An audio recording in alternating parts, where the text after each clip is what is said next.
రాజకీయం అంటేనే రంగుల రాట్నం.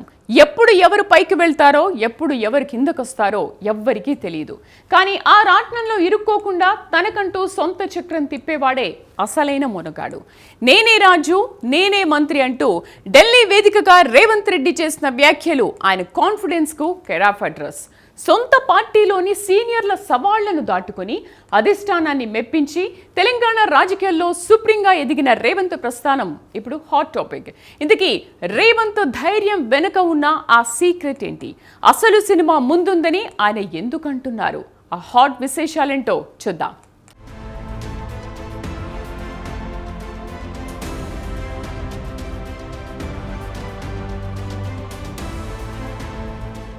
రాజకీయ రణరంగంలో ఒక్కోసారి అంచనాలు తలకిందులవుతాయి. ఎవరైతే రేసులో వెనకబడి ఉన్నారని అనుకుంటారో వారే అనూహ్యంగా అందలమెక్కుతారు. ఇందుకు నిలువెత్తు నిదర్శనం తెలంగాణ ముఖ్యమంత్రి రేవంత్ రెడ్డి. పాలిటిక్స్లో ఏకు మేకై కూర్చుంది అనే నానుడి మనం తరచూ వింటూ ఉంటాం.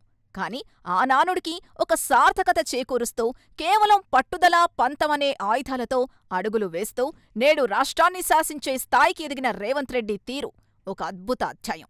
తన రాజకీయ భవిష్యత్తుపై ఆయనకున్న అచంచలమైన విశ్వాసం ఈ ప్రయాణంలో ఆయన వేసిన ప్రతి అడుగులోనూ స్పష్టంగా కనిపిస్తోంది.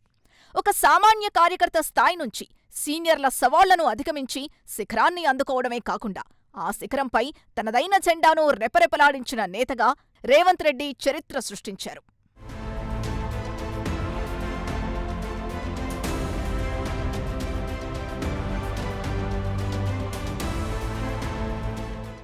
ఇటీవల ఢిల్లీ వేదికగా జరిగిన చిట్చాట్లో రేవంత్ రెడ్డి చేసిన వ్యాఖ్యలు రాష్ట్ర రాజకీయాల్లో ప్రకంపనలు సృష్టించాయి.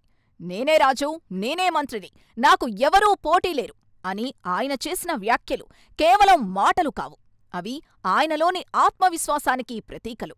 రాజకీయాల్లో ఎంత ఎదిగినా ఒదిగుండాలంటారు. కానీ రేవంత్ శైలి వేరు. తన సామర్థ్యంపై తనకున్న నమ్మకాన్ని బాహాటంగా ప్రకటించడంలో ఆయన ఎప్పుడూ వెనకాడరు. రాజు తలుచుకుంటే దెబ్బలకు కొదవా అన్నట్టుగా అధికారం చేతిలో ఉన్నప్పుడు పాలనపై పట్టు సాధించాలే తప్ప మొహవాటాలకు పోకూడదని ఆయన నిరూపిస్తున్నారు. ఈ వ్యాఖ్యల వెనుక వ్యక్తిగత ప్రభావం ఎంతున్నదన్నది పక్కన పెడితే, ఒక నాయకుడిగా తన క్యాడర్కు, రాష్ట్ర ప్రజలకు నేనున్నాను అనే భరోసానివ్వడంలో ఈ మాటలు శక్తివంతమైన అస్త్రాలుగా మారాయి.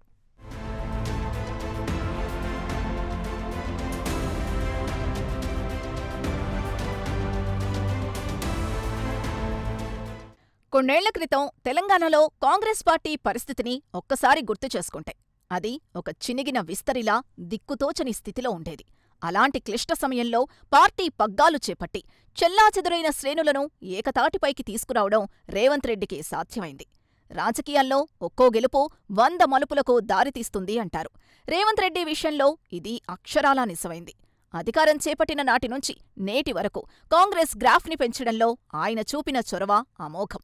అసెంబ్లీ ఎన్నికల్లో విజయ ఢంకా మోగించిన తరువాత జరిగిన ఎంపీ ఎన్నికల దగ్గర్నుంచి నేటి పురపాలక సంఘాల ఎన్నికల వరకు ప్రతి ఎన్నికను ఒక సవాలుగా స్వీకరించారు. విపక్షాలు ఎన్ని విమర్శలు చేసినా ఫలితాలనే సమాధానంగా మలిచారు.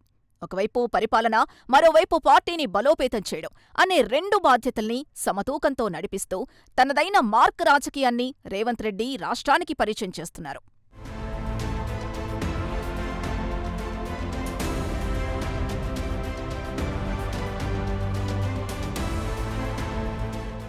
ఏ ప్రభుత్వానికైనా పునాది బలంగా ఉండాలంటే గ్రామీణ, పట్టణ ఓటర్ల మద్దతు అత్యవసరం. స్థానిక సంస్థల ఫలితాలతో గ్రామీణ ప్రాంతాల్ని కాంగ్రెస్కు పట్టుకొమ్మగా మార్చిన రేవంత్ తాజా పుర ఎన్నికలతో పట్టణ ఓటు బ్యాంకును కూడా పదిలం చేసుకున్నారు. పదవులు ఎంత ముఖ్యమో సీటు కాపాడుకునేందుకు బాధ్యతలు కూడా అంతే ముఖ్యమని ఆయన పదే పదే క్యాడర్కు దిశానిర్దేశం చేశారు. ఈ వ్యూహమే నేడు కాంగ్రెస్ను తిరుగులేని శక్తిగా నిలబెట్టింది.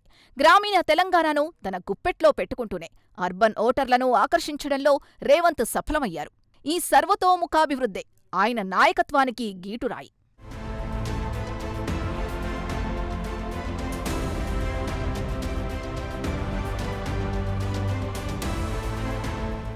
కాంగ్రెస్ పార్టీలో అంతర్గత ప్రజాస్వామ్యం ఎక్కువ. ఇక్కడ హీరో వర్షిప్ కంటే అధిష్టానం మాటే వేదం. గతంలో ఒక సందర్భంలో వచ్చే 10 ఏళ్లు నేనే సీఎంగా ఉంటా అని రేవంత్ చేసిన వ్యాఖ్యలు సొంత పార్టీలోని సీనియర్లకు మింగుడుపడలేదు. ఆ సమయంలో లోపాయికారిగా విమర్శలు గుప్పించారు. అధిష్టానానికి ఫిర్యాదులు కూడా చేశారు. అయితే రేవంత్ రెడ్డి ఆ విమర్శల్ని లెక్క చేయలేదు సరికదా, తన పనితీరుతోనే సమాధానం చెప్పారు. నేటి రాజకీయ పరిస్థితులు, టాలెంట్, తెగింపు ఉన్న నాయకుడి ఆవశ్యకతను గుర్తించిన ఢిల్లీ పెద్దలు రేవంత్కు పూర్తి మద్దతు ప్రకటించారు. రాహుల్, సోనియా, ఖర్గే వంటి అగ్రనేతల్ని మెప్పించడమే కాకుండా రాష్ట్రంలో నిర్ణయాలు తీసుకునే స్వేచ్ఛను దక్కించుకున్నారు. సీనియర్ల అసంతృప్తిని తన పనితీరుతోనే చల్లార్చడం రేవంత్ రాజకీయ పరిణితికి నిదర్శనం.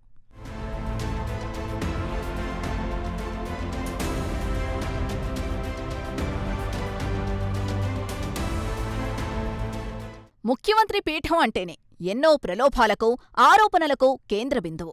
కానీ అధికారంలోకొచ్చిన నాటినుంచి స్కామ్లకు దూరంగా ఉండడమే రేవంత్ రెడ్డి ఇమేజ్ను ఆకాశమంత ఎత్తుకు పెంచింది. అవినీతి మకిలి అంటకుండా పాలన సాగించడం ద్వారా ఆయన ప్రజల్లో విశ్వసనీయతను పెంచుకున్నారు.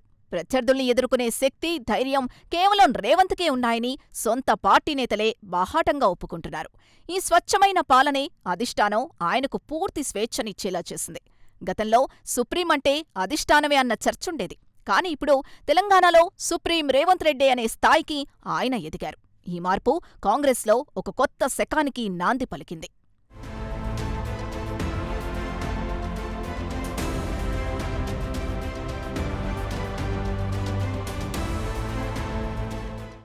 చూశారు కదా పార్టీలో తన పట్టును ఎలా బిగించారో.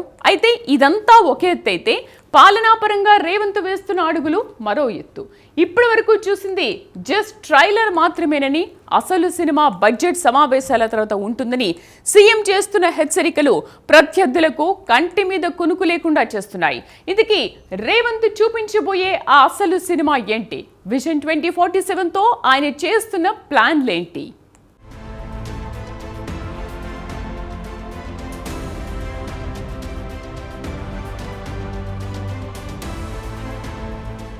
రాజకీయాల్లో టైమింగ్ కూడా చాలా ముఖ్యం.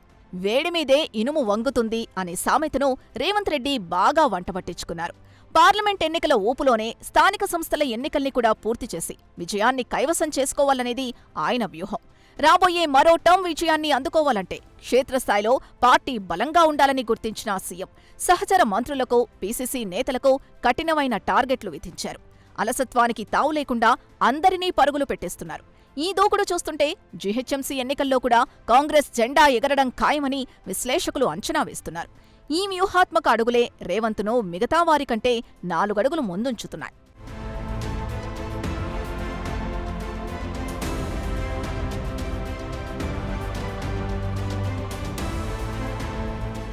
పరిపాలనలో రాబోయే మార్పుల గురించి ప్రస్తావిస్తూ సీఎం రేవంత్ చేసిన వ్యాఖ్యలు ఆసక్తికరంగా ఉన్నాయి.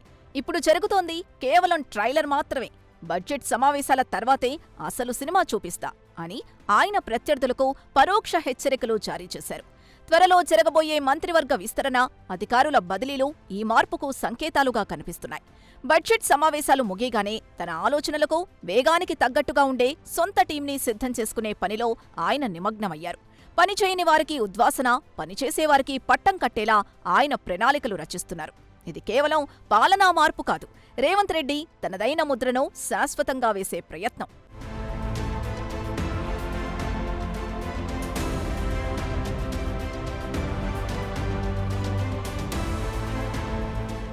కేవలం రాజకీయ ప్రత్యర్థులపై పైచేయి సాధించడమే కాదు, పరిపాలనలోనూ తనదైన ముద్ర వేసేందుకు రేవంత్ రెడ్డి సాహసోపేతమైన అడుగులు వేస్తున్నారు.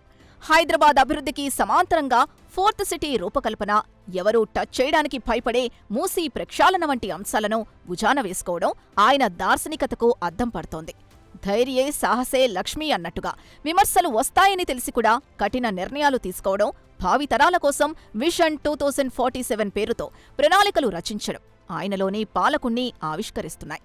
నిత్యం ప్రజల్లో ఉంటూనే మరోవైపు రాష్ట్ర భవిష్యత్తు చిత్రపటాన్ని మార్చేందుకు ఆయన వేస్తున్న పునాదులు ఆయన స్థానాన్ని పదిలం చేస్తున్నాయి.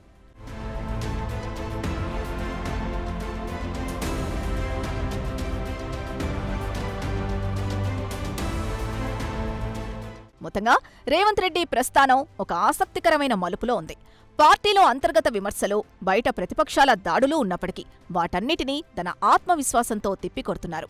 నేనే రాజు, నేనే మంత్రి అనే మాట వెనకున్నది తన సామర్థ్యంపై ఉన్న అపారమైన నమ్మకం. ఢిల్లీ నుంచి గల్లీ వరకు తన పట్టును నిరూపించుకుంటూ తెలంగాణ రాజకీయాల్లో తిరుగులేని నేతగా ఆయన అవతరించారు. రాబోయే రోజుల్లో ఆయన చూపించబోయే అసలు సినిమా రాష్ట్ర రాజకీయ ముఖచిత్రాన్ని ఏ విధంగా మారుస్తుందో వేచి చూడాలి. ఏదేమైనా తెలంగాణ కాంగ్రెస్కు రేవంత్ రెడ్డి ఒక అనివార్యమైన శక్తిగా, వెరీ ప్లస్ పాయింట్గా మారారన్నది మాత్రం కాదనలేని సత్యం.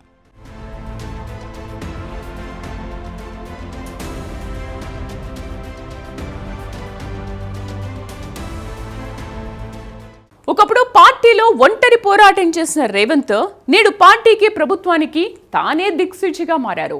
విమర్శలు, ఆరోపణలు, సవాళ్లు ఎన్ని ఎదురైనా తగ్గేదేలే అన్నట్లుగా ఆయన వెళ్తున్న తీరు తెలంగాణ రాజకీయ ముఖ చిత్రాన్ని పూర్తిగా మార్చేస్తోంది.